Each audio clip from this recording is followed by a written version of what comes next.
Halo guys, kembali lagi di channel gua. Pada segmen kali ini kita akan belajar mengenai komponen-komponen yang penting yang ada di Cisco Packet Tracer. Nah, bagi kalian yang baru saja belajar Cisco Packet Tracer atau yang baru saja mau belajar Cisco Packet Tracer, kalian ada di video yang tepat. Oke, langsung aja kita masuk ke pembahasannya. Nah, yang pertama kita harus masuk dulu ke aplikasi atau software Cisco Packet Tracer. Nah, bagi kalian yang belum ada softwarenya, kalian bisa tonton video gue yang segmen pertama. Oke, langsung aja kita masuk ke software Cisco Packet Tracer-nya. Kita klik dua kali untuk masuk.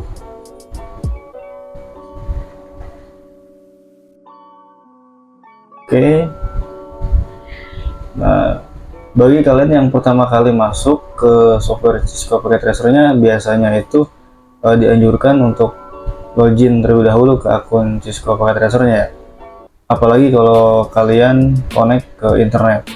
Nah, bagi kalian untuk menghindari login ke akun Cisco Packet Tracer-nya, kalian bisa mematikan akses internetnya. Jadi seperti itu. Nah, untuk pertama kali kita masuk ke workspace Cisco Packet Tracer-nya, di sini ada beberapa settingan harus kita setting terlebih dahulu.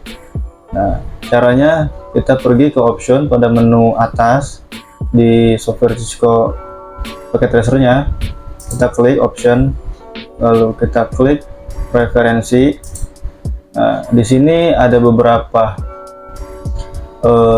centang yang sudah tercentang secara default atau bawaan dari Cisco-nya. Nah, di sini harus kita setting. Di sini ada beberapa fitur yang harus kita centang, seperti contohnya di sini ada show device model label. Nah, ini kita akan centang. Lalu di bawahnya ada show device name label. Nah, ini juga akan kita centang. Nah, fungsi dari kedua ini nanti akan kita bahas setelah kita pengenalan komponen-komponen yang penting di Cisco Packet Tracer-nya. Nah, setelah kita centang, kita exit saja atau kita klik icon yang X ini yang close, kita klik. Nah, setelah itu di sini ada beberapa komponen di bawah sebelah kiri, ada beberapa kategori. Nah, yang paling kiri pojok ini ada network device, yang mana di dalamnya ini ada beberapa komponen seperti router, ada switch, ada hub dan sebagainya, yang mana komponen-komponen ini adalah komponen yang bisa kita pakai untuk membuat sebuah infrastruktur jaringan nanti. Nah, di sini contohnya di network device ini ada router. Nah, router ini banyak sekali versi-versinya. Nah, kita akan memakai versi nanti sesuai dengan kebutuhan kita gitu. Lalu di sebelah kiri ada switch dan juga banyak versinya, ada versi 2960, ada versi 2950 dan sebagainya. Lalu di pinggirnya ada hub, lalu di sampingnya lagi ada wireless device seperti ada AP, access point dan yang lain-lainnya yang bisa kita coba nanti di lain segmen. Nah, kita bergeser ke sebelah kanan, ini ada yang namanya end device. Nah, end device ini ada beberapa komponen fisik seperti ada PC, ada laptop, ada server, ada printer dan seterusnya. Nah, lalu di sebelah kirinya lagi ada yang namanya connection.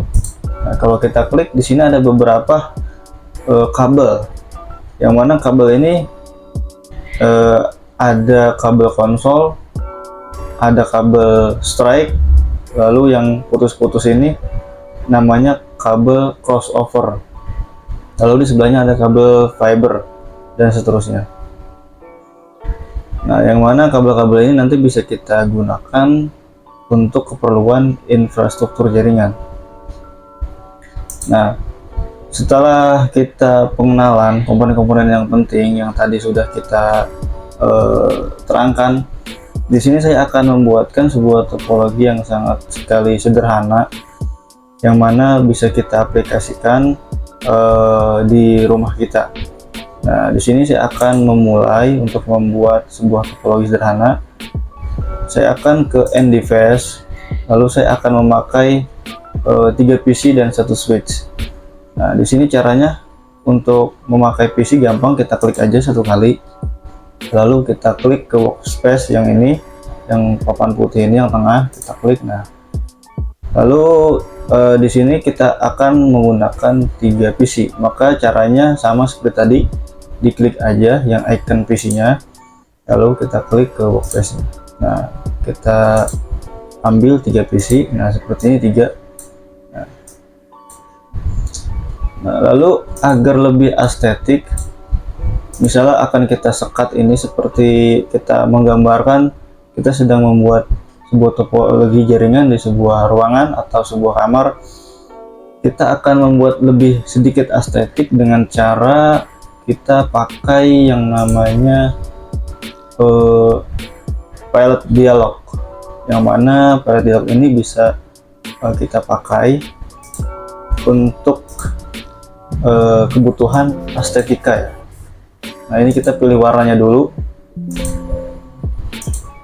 Nah, di sini kita pilih warna yang sudah tersedia aja ya di sini. Di sini contohnya kita akan pakai warna biru.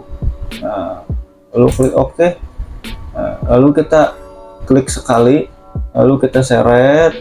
Nah, seperti ini. Nah, sampai segini aja. Lalu kita lepas.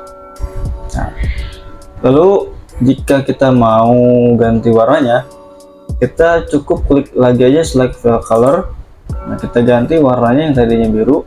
Misalnya kita mau pakai warna apa selanjutnya. Nah, misalnya warna kuning. Nah, kita klik aja yang warna kuningnya ini, lalu klik OK. Nah, caranya sama seperti tadi. Kita klik sekali, lalu kita seret. Nah, seperti ini. Lalu kita lepas. Nah, ketika penggambaran sebuah kamar atau ruangan sudah selesai dengan pilot dialog, kita klik exit saja.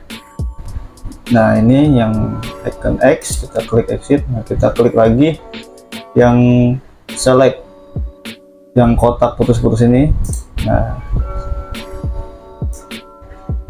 Nah, jadi seperti ini.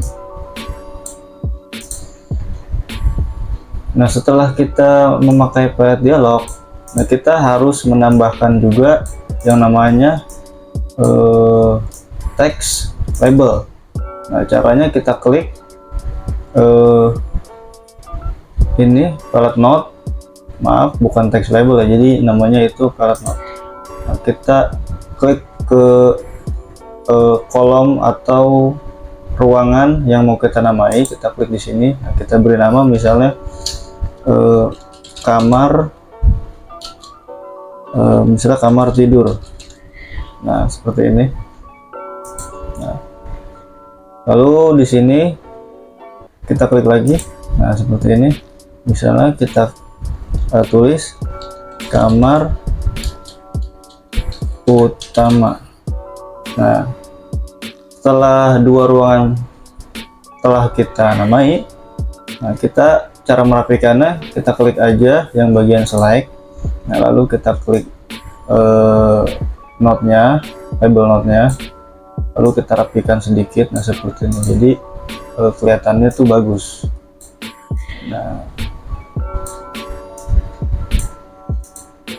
Nah, setelah itu kita akan menghubungkan komputer yang ada di kamar tidur dengan komputer ke kamar utama, jadi mereka saling terhubung.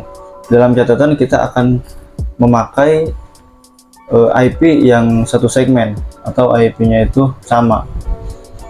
Nah, jadi kita akan memakai satu switch di sini. Nah, switch yang akan kita pakai itu yang versi 2960. Nah, kita klik saja switchnya. Nah, di sini kita mau taruh di mana? Misalnya di kamar tidur, boleh kita taruh switchnya di kamar tidur sebelah sini misalnya.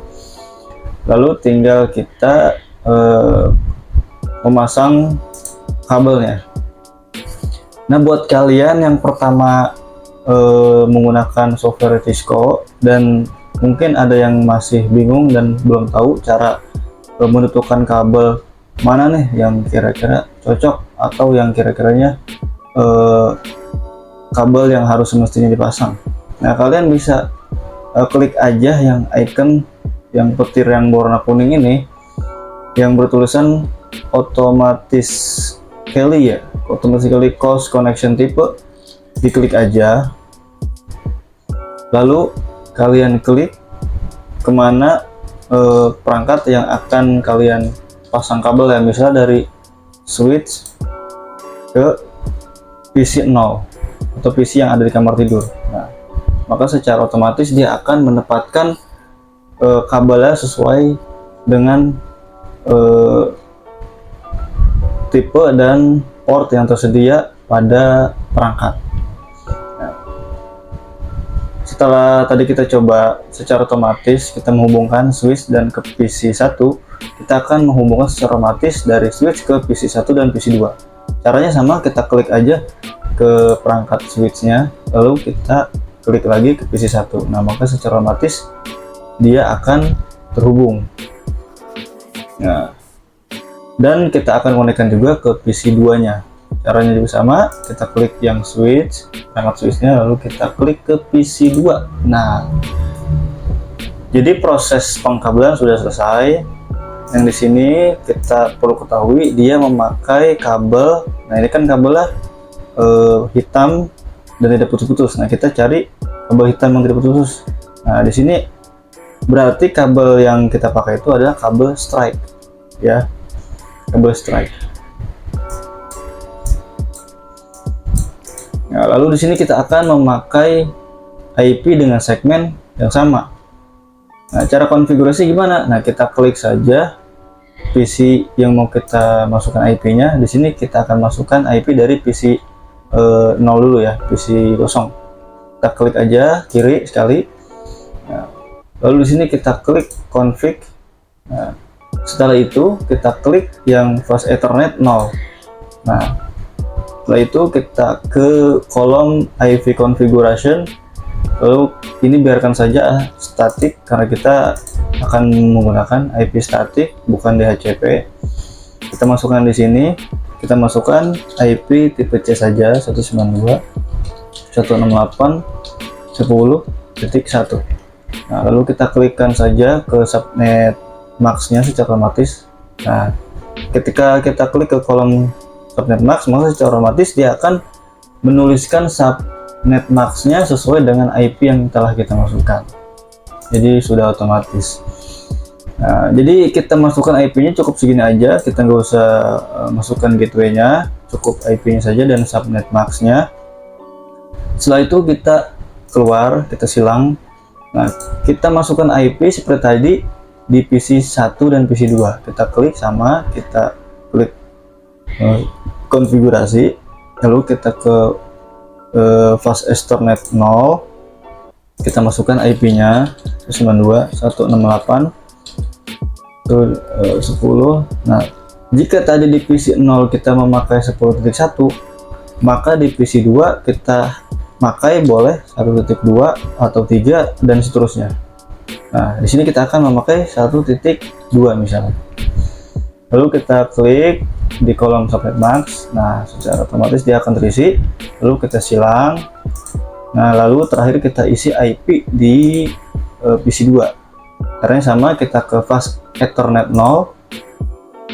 Kita ke IP configuration static, kita isi IP-nya 192.168.10. Nah, jika tadi di PC 0 dan PC 1 itu akhirannya 10.1 dan 10.2, maka di PC 2 kita boleh menulisnya itu 10.3 atau titik 4, boleh, selagi dia masih satu segmen. Satu angka sebelum terakhirnya ini masih sama, gitu. Jadi intinya harus satu segmen. Setelah kita isi IP-nya, kita close. Nah, sekarang kita mau menguji apakah PC yang dari kamar tidur ini bisa terkoneksi ke PC kamar utama. Caranya gimana? Caranya kita klik aja fitur yang ada di atas, fitur yang ada di menu di atas yang namanya Add Sample PDU, yang dimana ini adalah sebuah fitur untuk pengetesan pengiriman pesan. Jika semua sudah terkonfigurasi dengan benar, maka kita akan coba untuk tes kirim pesan. Nah, caranya gimana? Kita klik saja di mana PC yang mau kita tes. Misalnya kita akan tes ke PC 0. Kita akan mengirim pesan ke PC 0, dari PC 0 ke PC 1. Nah, kita klik dari PC 0, lalu kita klik juga ke PC 1. Nah, outputnya apa? Jadi kalau kita memasukkan IP yang benar dan masih satu segmen, maka di sini LED statusnya itu bertulisan successful. Nah, coba kita tes lagi dari PC 2 ke PC 0. Kita tes, kita klik PC 2, lalu kita juga klik PC 0 yang mau kita kirim. Nah, maka di sini statusnya itu sama, yaitu sukses, karena masih satu segmen. Nah, gimana bang kalau misalnya IP-nya beda segmen? Nah, coba kita tes. Kita pergi ke config, lalu kita ke fast ethernet 0. Nah, kita ganti segmen yang 10 ini menjadi misalnya 11, karena ini kan kalau udah diganti 11 jadi beda segmen. Mari kita keluar, kita pengetesan PDU, kita kirim pesan dari PC 2 ke PC 0. Apa yang terjadi? Nah, violet. Kenapa violet? Karena dia beda IP, udah beda segmen. Kecuali nanti ada beberapa konfigurasi mungkin yang akan kita buatkan videonya di lain waktu pada segmen berikutnya. Itu ada beberapa konfigurasi yang bisa saling berkomunikasi atau mengirimkan pesan antara IP yang beda segmen. Mungkin nanti next time akan kita buatkan videonya. Namun pada saat ini kita akan buat topologi yang sederhana aja dulu, yang gampang untuk dibuat. Nah, kita balikan lagi ke segmen yang sama, yaitu IP-nya terakhirannya seperti 4. Coba kita kirim lagi, kita tes PDU dari PC 0 PC 2. Nah, apa yang terjadi? Sukses kembali. Nah, jadi kurang lebihnya seperti itu dulu dari pembelajaran kita. Nah, buat kalian yang masih bingung atau ada pertanyaan atau ada masukan, kalian bisa komen aja di video ini ya. Oke, sampai kita ketemu di video selanjutnya, dan bye-bye.